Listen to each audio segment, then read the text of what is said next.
you. So Why do you think he keeps sending messages? Like, what do you think he like is even trying to gain from it? Because you probably like know him very well to like understand like his intention. I mean, it's abusive behavior, so you're never really gonna understand it. But I'm just curious what your perspective on it is. I always felt like it was a manipulation tactic to keep me, I don't know, it's kind of complicated, but I always felt like it was so that I could continue to feel bad for him. And because he would always message me, um, ever since we broke up, like, oh, I'm not well. He would always play with death and be like, well, Mhm. I'm gonna die.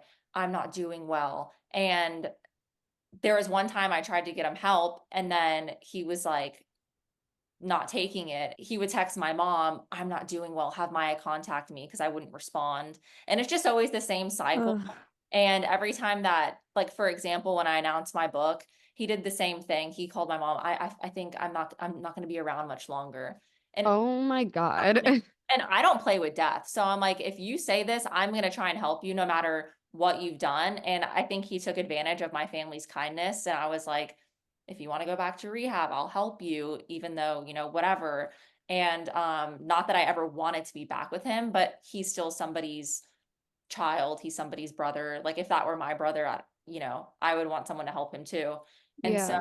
um but I always just in the end, I felt like it was a manipulation, and I'm like, "Especially after everything you've done, I've told you to leave me alone." As of, like, recent events that have happened, I can't speak on legally, but, like, it's just gotten so much worse, but yeah, I always just felt really bad, and I always just felt like because he would always say, sorry, this is such a long answer. It's just like No, No, no. you're good. explaining, but he would always just say, "I'm so sorry for everything I've done. I can't live with myself." But then is continuing to like try and traumatize me.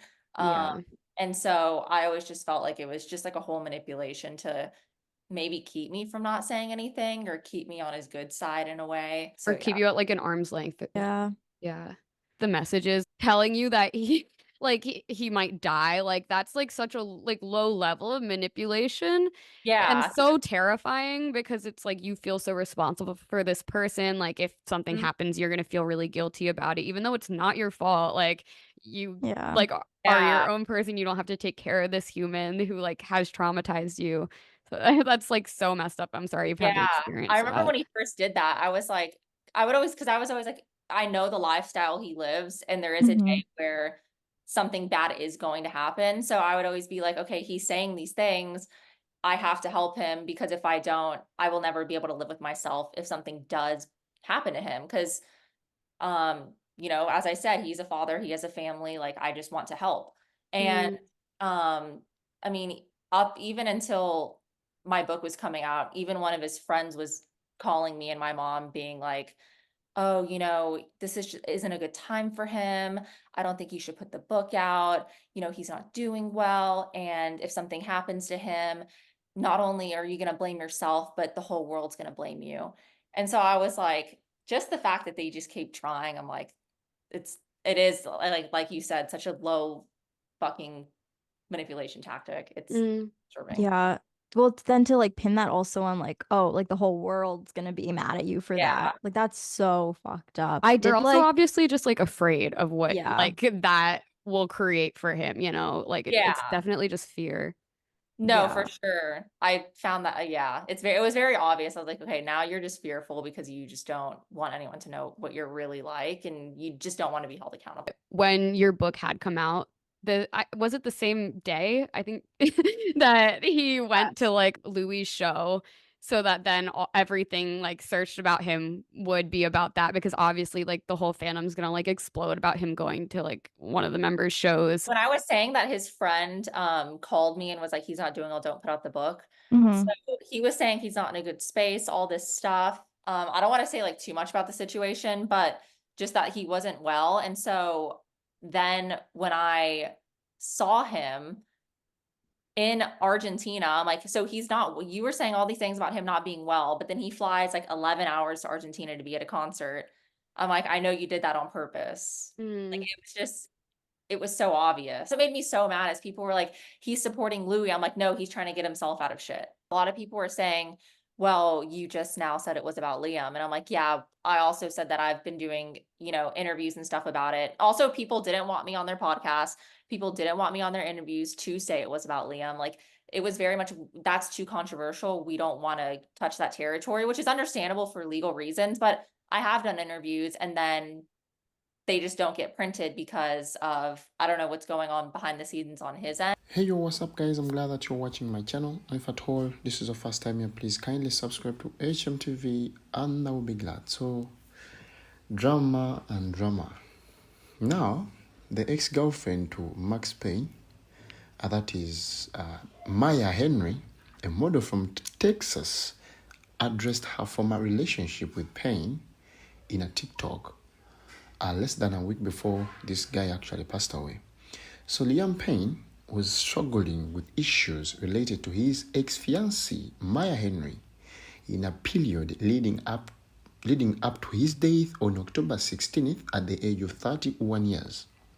So a source with knowledge of the situation says that Payne was extremely overwhelmed by all the legal issues involving Henry. So Henry, who is, 23 years, issued a cease and desist order last week to a former One Direction singer after she alleged he reportedly contacted her. So the one-time couple were reportedly engaged before calling off their relationship. That was back in 2022. So in a TikTok that was actually shared on October 6th by Henry Maya, a Texas-reared model and the author of the novel Looking Forward, she alleged that her ex, whom she doesn't name but associates with One Direction fans, continues to blow her phone. It's always from different phone numbers too. I never know where it's going to come from. Also, he will email me, Maya claimed.